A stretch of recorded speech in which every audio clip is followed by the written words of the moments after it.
अरे, इसे धीरे से ले जाओ। नीना जोसेफ पर चिल्लाती है।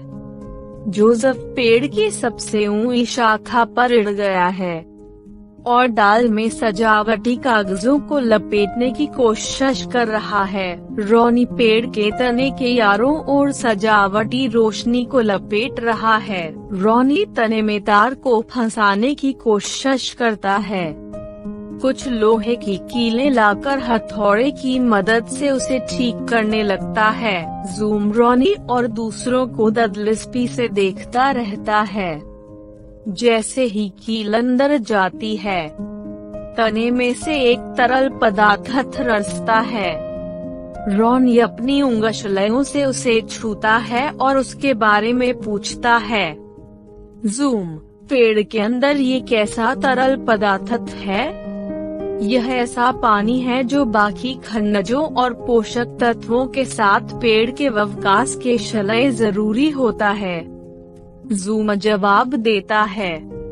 पेड़ को पानी कहाँ से मिलता है? जोसेफ पेड़ से उतरते हुए पूछता है। पेड़ की जड़ें मिट्टी से पानी को सोखती हैं।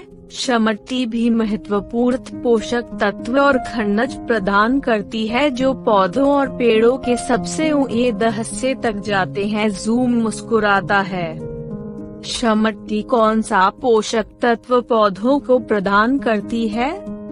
रॉनी पूछता है।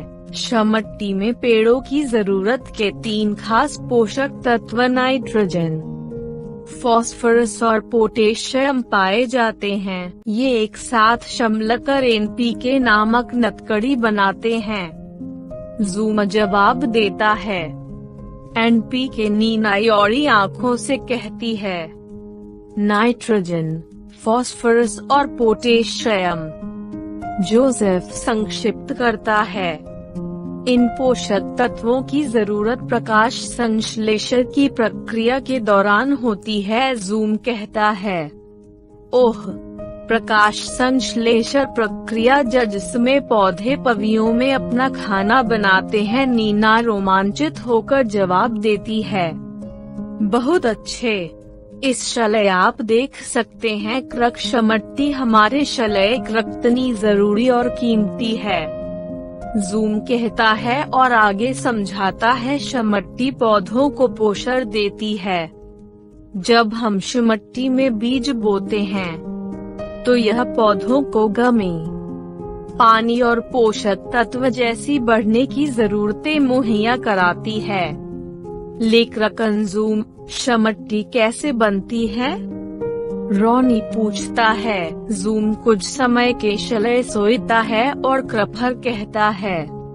इलो एक सफर पर लें। सफर के बारे में सुनकर बच्चे खुशी से झूम उठते हैं क्योंकि उन्हें पता था कि सफर का मतलब अंतरियान में उड़ने का मौका है। सभी जंगल में भागते हैं और घनी झाड़ियों के पास पहुँचते हैं जहाँ यान नचपी होती है।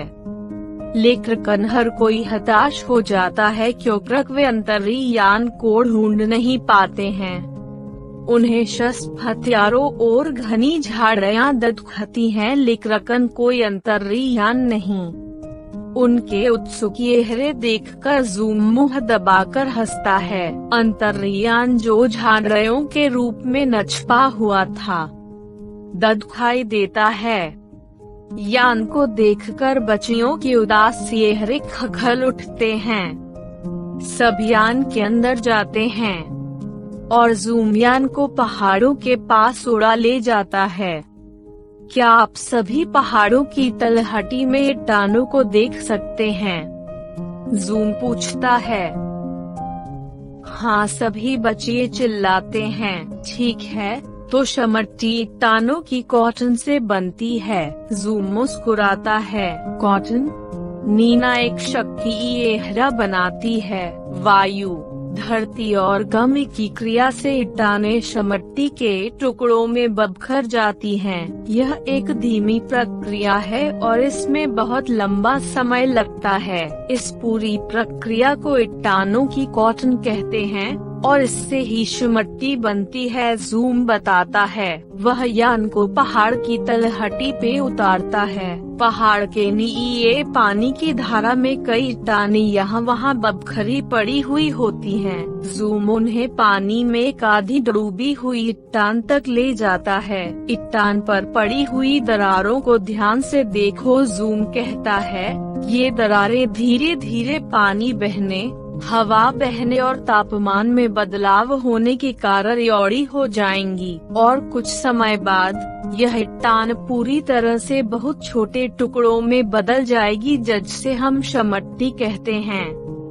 लेखन, ये दरारें पड़ने की शुरुआत कैसे हुई?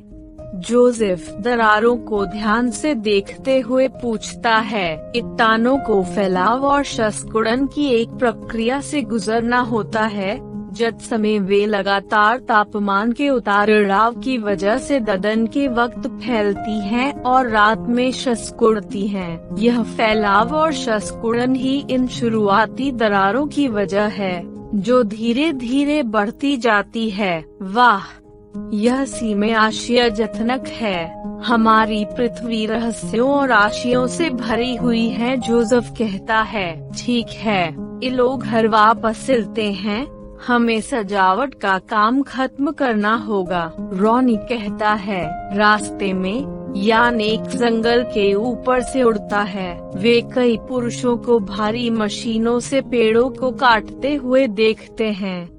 आह, हम कैसे मूर्ख हैं, हम पेड़ को काटते जा रहे हैं, यह न जानते हुए कि भविष्य में यह हमारे शलय अभिशाप बन जाएगा। नीना पछताते हुए कहती है, हाँ, पेड़ों को काटना न केवल हवा के शलय बल्कि शुमट्टी के शलय भी बुरा है। जूम कहता है, किस तरह?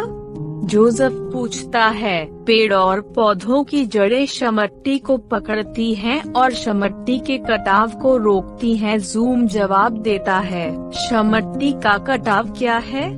क्या यह खराब है?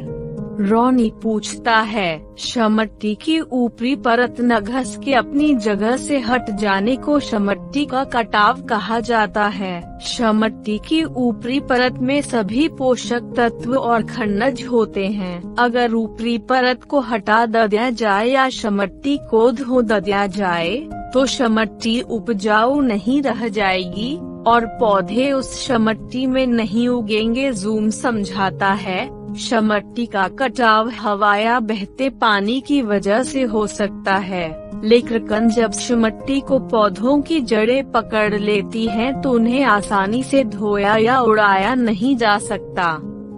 तो जंगलों की कटाई रोकना और ज्यादा से ज्यादा पेड़ लगाने को बढ़ावा देना शुमट्टी को उपजाऊ और पोषक तत्वों से भरपूर रहने में मदद कर सकता है। नीना कहती है, हाँ, ज्यादा से ज्यादा पेड़ लगाने से पर्यावरण में बहुत बदलाव आएगा। जूम मुस्कुराता है, जूम, मैं सोई रही हूँ, क्या ऐसी और भी वजह है जिनसे शुमट्टी अपने पोषक तत्वों को खो देती है और बंजर हो जाती है? नीना सोते हुए कहती है, हाँ, शुमट्टी का प्रदूषण या मृदा प्रदूषण शुमट्टी के बंजर होने की सबसे बड़ी वजह है। जूम जवाब देता है, शुमट्टी कैसे प्रदूषित होती है? जोसेफ पूछता है, शुमट्टी कई तरह से प्रदूषित होती है। जब आप कृषि गड्ढे या मैदान में कीड़ा फेंकते हैं तो यह धरती को प्रदूषित करता है। खननगत व चौधरों से भी शुमट्टी की कौचन और प्रदूषण होता है। खेती के तरीकों में कीटनाशकों और उर्वरकों के ज्यादा इस्तेमाल से शुमट्टी की गुणवत्ता खराब होती है। कारखानों से निकलने वाले नुकसानदेह केमिकल युक्त कीड़ा जब फेंका जाता है तो धरती के साथ साथ वायु प्रदूषण भी पैदा करता है। जूम समझाता है, यह बहुत बुरा है, हम इसे कैसे रोक सकते हैं? रॉनी पूछता है, प्यारे दोस्तों, हम सभी को प्रदूषण की दरों में होने वाली खतरनाक बढ़ोतरी के खिलाफ जंग में अपनी भूमिका निभाने की जरूरत है। 3R नियम का पालन करने से प्रदूषण की काफी हद तक जांच की जा सकती है। जूम कहता है, यह 3R नियम क्या है? नीना उत्सुकता से पूछती है। Reduce, reuse, recycle. कचरे को कम करें, उनको क्रपर से इस्तेमाल करें और कोई अलग उत्पाद बनाने में कचरे का इस्तेमाल करें। जूम जवाब देता है, अद्भुत। तीनों खुशी से झूम उठते हैं और ताशलियां बजाते हैं।